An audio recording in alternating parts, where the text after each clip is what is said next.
విజయయాత్రలో చిట్ట చివరి మజిలీ కథ. రచన నల్లబాటి రాఘవేంద్రరావు. కథాపఠనం మలవరపు సీతారాం కుమార్. ప్రజ్ఞేశ్వరరావు అతి గొప్ప రచయితల్లో ఒకడు. 40 సంవత్సరాల నుండి కథలు రాస్తున్నాడేమో. చేయి తిరిగిన రచయితగా 2 తెలుగు రాష్ట్రాల్లో పేరు పొందాడు. చాలా తెలుగు కథల సంపుటులు, నాటక పుస్తకాలు, నవలలు వగైరా వగైరా పుస్తకాలుగా తీసుకొచ్చిన వ్యక్తి. ఈ మధ్యకాలంలో TV, cell, internet, laptop, tab వగైరా వచ్చాక ఆ ప్రపంచంలో నిలదొక్కుకోలేక ఆయన పుస్తకాలు ప్రింట్ చేయించడం చాలా వరకు తగ్గించాడు. అయితే ఈ సామాజిక మాధ్యమాలు విపరీతంగా పెరిగిపోవడం, ఆ మాధ్యమాల్లో వెబ్ మ్యాగజైన్లు, ఈబుక్స్, వెబ్సైట్లు, ఫేస్బుక్, యూట్యూబ్, పాడ్కాస్ట్, స్టోరీస్ అలా రకరకాల పద్ధతుల ద్వారా సాహిత్యం కొత్త పుంతలు తొక్కుతూ ఉంది. ఎవరు వింటున్నారు, ఎవరు చదువుతున్నారు అని లెక్కలు వేసుకునే కన్నా ఆర్టికల్స్కు వచ్చే వ్యూస్ని బట్టి ఎందరో కొందరు ఎక్కడో ఒక చోట చదువుతున్నారు అని సరిపెట్టుకోక తప్పడం లేదు. కొందరు తాము చదివిన వాటి గురించి కామెంట్స్ కూడా చేయడంతో గుడ్డిలో మెల్లగా కథా ప్రపంచం, నవలా ప్రపంచం, కవితా ప్రపంచం అలా అలా సాగుతోంది అని అనుకోవలసి వస్తోంది. అయితే ముద్రణా ప్రపంచం విపరీతమైన ఖరీదుతో ముందుకు వెళ్తున్న సమయంలో అక్కడక్కడా చీకట్లో చిరు దీపాల్లా కొందరు సరస్వతి పుత్రులు గత 5 సంవత్సరాల్లో పుస్తకాలను ముద్రించే సంస్థలను పెట్టడం కూడా జరిగింది. అయితే ఇదివరకు పాత విధానంలో కాకుండా ఇప్పటి ప్రింట్ ఆన్ డిమాండ్ విధానంలో ముందుకు వెళ్తూ వారి లాభం నష్టం మాట అటుంచి మొత్తానికి వారు దిగ్విజయంగానే ఆ వ్యవస్థలను నడుపుతూ రచయితలకు అతి కొద్ది పుస్తకాలు, అనగా 50 పుస్తకాలు అతి తక్కువ ఖర్చుతో ముద్రించి ఇస్తూ పుస్తకాలను ముద్రించే తమ సంస్థలను దిగ్విజయంగానే ముందుకు నడిపిస్తున్నారు. అంతా బాగానే ఉంది. ఆ విధానాలకు లోబడి ఇప్పటి రచయితలో కొందరు ఆ 50 పుస్తకాలనే తెప్పించుకుంటూ ఆనందిస్తున్నారు కూడా. అదుగో ఆ విధంగా దిగ్విజయంగా నడిపిస్తున్న విజ్ఞాన విజయం అనే పబ్లిషింగ్ సంస్థ ద్వారా ప్రజ్ఞేశ్వరరావు తాను గతంలో రచించిన వివిధ పత్రికల ద్వారా అవార్డులు పొందిన ఒక 10 కథలతో విజయయాత్రలో మొదటి పేజీ అనే ఒక కథల సంపుటి ప్రచురింపజేశాడు. దాని తాలూకు 50 పుస్తకాల పార్సెల్ కూడా ఆ రోజే వచ్చాయి. ఆనందంతో అతను పార్సెల్ ఓపెన్ చేసి చూస్తూ ఉండగా ఆ ఇంట్లో పనిచేసే రంగన్న ఇల్లు ఊడ్చుతూ ముందుకు వచ్చాడు. అదంతా చూసి యజమానితో ఇలా అన్నాడు: అయ్యా, మీరు పుస్తకాలు వేయించినట్లున్నారు, నాకు ఎప్పుడూ ఇవ్వలేదు కదా, ఈసారి ఒకటి ఇవ్వండి అంటూ వినయంగా అడిగాడు. ఒరే రంగన్న, నువ్వు ఏమనుకుంటున్నావు ఈ పుస్తకాల గురించి? నీది 5వ తరగతి చదువు అని చెప్పావు కదా, వీటి గురించి నీకు చెప్పినా నీ గుజ్జు బుర్రకు అర్థం కాదురా. గత 2 దశాబ్దాల్లో నేను పత్రికల వారు, సంస్థలు నిర్వహించిన కథల పోటీలకు పంపిన కథల్లో ప్రథమ బహుమతి వచ్చిన కథలన్నమాట ఇవి. ఈ కథలను వాళ్ళు ఎలా సెలెక్ట్ చేస్తారో తెలుసా?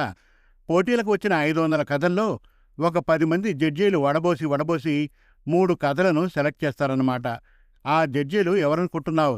గతంలో వందలాది గ్రంథాలు రాసి ఎన్నో బహుమతులు పొంది మరెన్నో సన్మానాలు, సత్కారాలు పొందిన దిట్టలన్నమాట. అలాంటి వారి చేతి నుండి వచ్చిన ఈ 10 కథలు ఒక పుస్తకంగా తీసుకువచ్చాను. ఇప్పుడు దీనికి విజయయాత్రలో మొదటి మజిలీ అని పేరు పెట్టాను. అర్థమయ్యేటట్లు వివరించాడు రచయిత ప్రజ్ఞేశ్వరరావు. చీపిరి చేటా ఓ పక్కన పెట్టి యజమాని చెప్పిందంతా శ్రద్ధగా చేతులు కట్టుకొని తల దించుకొని వింటున్నాడు రంగన్న. నాకు 50 పుస్తకాలే వచ్చాయిరా. నేను ఇందాక చెప్పిన మహానుభావులు లాంటి వాళ్ళందరికీ తలొక పుస్తకం ఇస్తాను. వాళ్ళని ఈ పుస్తక ప్రారంభోత్సవానికి రమ్మని ఆహ్వానిస్తాను. అందరూ కాకపోయినా కనీసం 10 మంది వస్తారు. ఆ పుస్తకాన్ని చదివిన వాళ్ళు సభలో ఒక్కొక్క కథ గురించి, దాని ఔన్నత్యం గురించి, దానివల్ల సమాజానికి జరుగుతున్న మేలు గురించి చాలా చక్కగా విడమర్చి మరీ ప్రసంగిస్తారు. ఆనాటి సభలో నువ్వు వింటావు కదా. ఆ కార్యక్రమం అంతా నీ చేతుల మీదుగానే జరుగుతుంది. అప్పుడు ఆయా కథల గురించి మహానుభావులు చెప్పిందంతా విను చాలు. నీకు పుస్తకం చదవకుండానే అర్థమవుతుంది ఈ పుస్తకం గురించి. అంతేకాని వచ్చిరాని చదువుతో నువ్వు ఈ పుస్తకం చదివి ఎలా అర్థం చేసుకోగలవు చెప్పు? అందుచేత నీకు పుస్తకం ఇవ్వలేదని ఏమనుకోకు. పుస్తకాలు చాలా తక్కువ వచ్చాయి మరి అంటూ తన పనిలో పడ్డాడు రచయిత ప్రజ్ఞేశ్వరరావు. ప్రజ్ఞేశ్వరరావు తను అనుకున్నట్లుగా కొందరికి స్వయంగానూ, కొందరికి పోస్టు ద్వారా తన దగ్గర ఉన్న మొత్తం 50 పుస్తకాలను చేరవేశాడు. వాళ్లలో కొందరు పుస్తక ఆవిష్కరణ కార్యక్రమానికి వస్తానని చెప్పడం కూడా జరిగింది. ప్రజ్ఞేశ్వరరావు హాయిగా డబుల్ కాట్ మంచం మీద పడుకుని ఏసీ పెట్టుకుని జరగబోయే ఆవిష్కరణ కార్యక్రమం గురించి అలా కలలు కంటూ ఉండడం మొదలుపెట్టాడు. వివిధ పత్రికల విలేకరులు వస్తారు. అంతేనా, వివిధ టీవీ ఛానల్స్ రిపోర్టర్స్ వస్తారు. ఊరి ప్రజలందరూ వస్తారు. తాను ముఖ్యంగా ఇన్వైట్ చేసిన 2 రాజకీయ నాయకులు కూడా వస్తారు.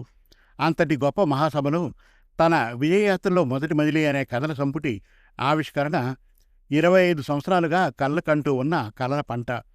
ఆయా మహారచయితలు ఒక్కొక్కరు ఒక్కొక్క కథను చదివి ఆ కథ సవివరంగా విశ్లేషిస్తూ దానివల్ల సమాజానికి జరగబోయే మేలును తేటతెల్లం చేసే మహోన్నత సమయం. తన కథలు విశ్లేషణ ద్వారా ప్రపంచానికి గొప్ప మెసేజ్ ఇవ్వబోతూ ఉన్న మహోత్కృష్టమైన ఘడియలు. అనుకున్నట్లుగా ఆ రోజు రానే వచ్చింది. అందమైన షామియానాలు, లౌడ్ స్పీకర్లు. ప్రజలు కూడా బాగానే వచ్చారు. రచయితలు, నాయకులు కొందరు కార్ల మీద, కొందరు ఆటోల మీద చేరుకున్నారు. మొత్తానికి సభ ఘనంగా ప్రారంభమైంది. దైవ ప్రార్థన అనంతరం ఓ రాజకీయ నాయకుని చేతి మీదుగా పుస్తక ఆవిష్కరణ, సన్మానాలు ఘనంగా జరిగిపోయాయి. ముగింపులో విజయయాత్రలో మొదటి మజిలీ అనే తన కథల సంపుట్లోని 10 కథల గురించి ఒక్కొక్క మహామహుడు వివరంగా విశదీకరించే సమయమిది. ముందుగా పరంధామం అనే రచయిత నిలబడి వినయంగా వందనాలు తెలియజేసి కథల సంపుటిలో తను చదివిన ఆరని జ్యోతి అనే కథ గురించి వివరించడం మొదలుపెట్టాడు. నేను ఆరని జ్యోతి అనే కథ చదివాను. కథ ఆద్యంతం అద్భుతంగా మలిచారు రచయిత మన ప్రజ్ఞేశ్వరరావు గారు. కథలో జ్యోతి ఎందుకు ఆరిపోకూడదో, ఆరిపోవడం వల్ల జరిగే సమస్యలు ఏమిటో చాలా చక్కగా పాఠకునికి అర్థమయ్యేలా చెప్పారు.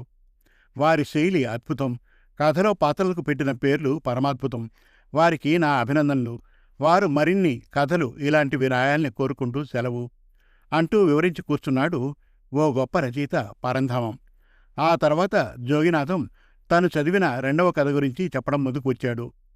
నేను ఈ పుస్తకంలో 2వ కథ వీధి ఊరకుక్క చదివాను.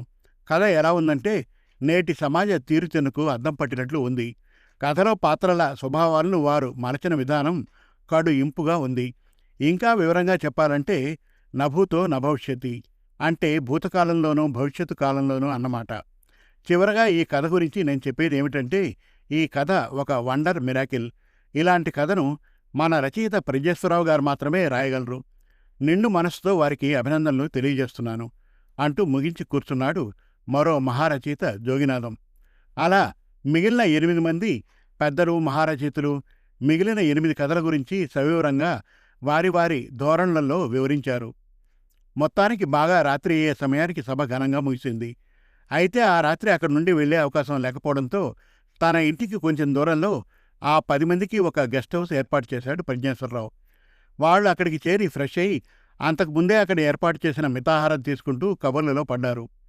పరంధామం గారు, నాకు బోరెడని వ్యవహారాలు, మాట తీసేయలేక కథ చదివి దాని గురించి 4 ముక్కలు చెప్తానులే అని ఒప్పుకొని వచ్చాను.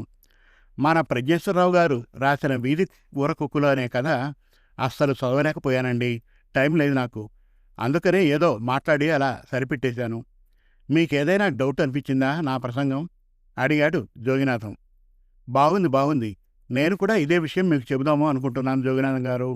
ఆరని జ్యోతి కథ నేను మాత్రం చదివాను అనుకుంటున్నారా? అంత సమయం ఉంటే ఇంకో 4 కథలు రాసి ఉండేవాడిని.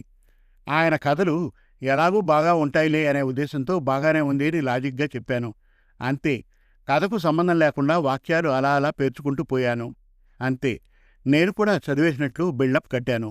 లేకుంటే మన ప్రజ్ఞేశ్వరరావు గారు చాలా బాధపడతారు కదా అన్నాడు మొదటి కథ తాను చదివాను అని చెప్పిన పరంధామం. మిగిలిన 8 మంది పకపకా నవ్వేశారు. మేము కూడా సేమ్ డిటో. మేము ఆయన కథలు చదవలేదు కానీ ఏదో చదివినట్లు బిల్డప్ ఇచ్చాం అంటూ ఇంకా గట్టిగానే నవ్వేశారు.